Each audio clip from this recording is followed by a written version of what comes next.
அஸ்ஸலாமுஅலைக்கும். Welcome to பினோஸ் kitchen. இன்றைக்கி ஒரு சிக்கன் கிரேவி ரொம்ப சுலபமாக எப்படி செய்கிறதாங்க பார்க்க போகிறோம். இதில் நிறைய நேரத்துக்கு வெங்காயம் தக்காளி எல்லாமே வதக்கணும்னு அவசியம் இல்லைங்க. ரொம்ப சட்டுன்னு செஞ்சிடலாம். வாங்க இப்போது எப்படி செய்கிறதுன்னு பார்த்துடலாமா.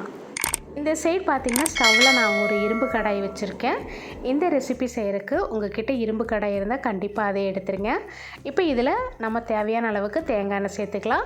எண்ணெய் சூடானதுக்கப்புறம் ஒரு 3 மீடியம் சைஸ் வெங்காயத்தை இந்த மாதிரி நீல வாக்கில் கட் பண்ணி சேர்த்துக்கலாங்க.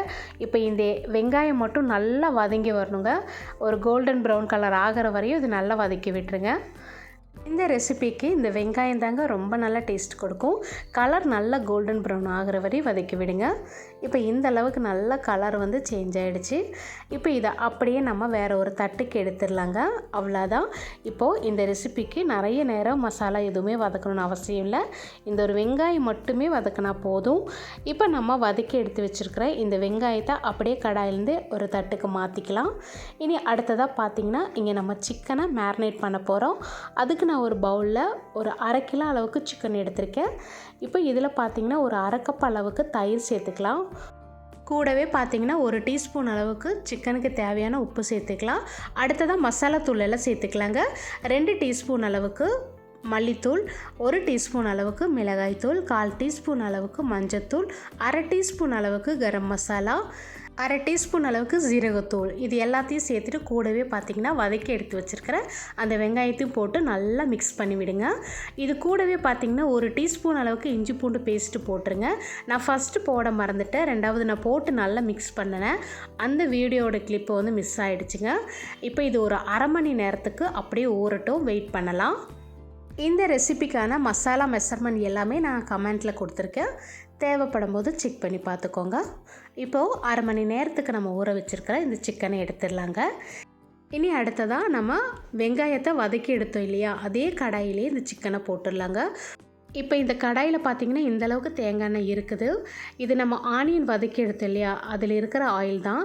எனக்கு இந்த அளவுக்கு எண்ணெய் இருந்தால் போதும். உங்களுக்கு ரொம்ப கம்மியாக இருந்துச்சுன்னா நீங்கள் வேணும்னா கொஞ்சமாக தேங்காய் எண்ணெய் கூட ஊற்றிக்கலாங்க.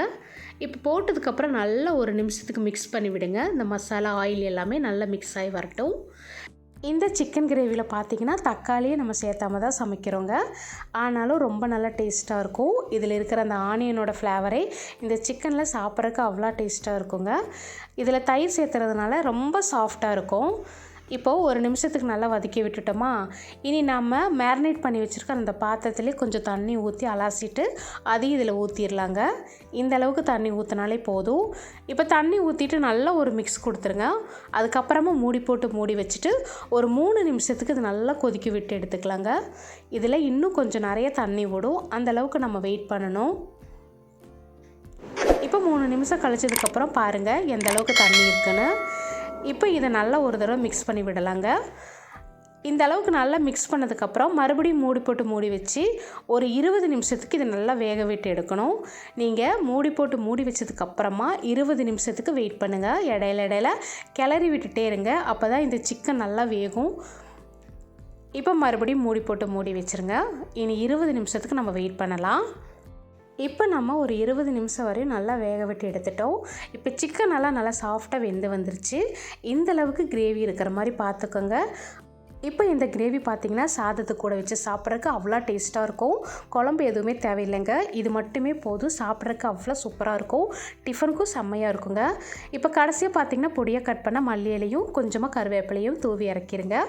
இப்போ அவ்வளோதாங்க. ரொம்ப ஈஸியான ஒரு சிக்கன் கிரேவி ரெடி பண்ணிட்டோம்.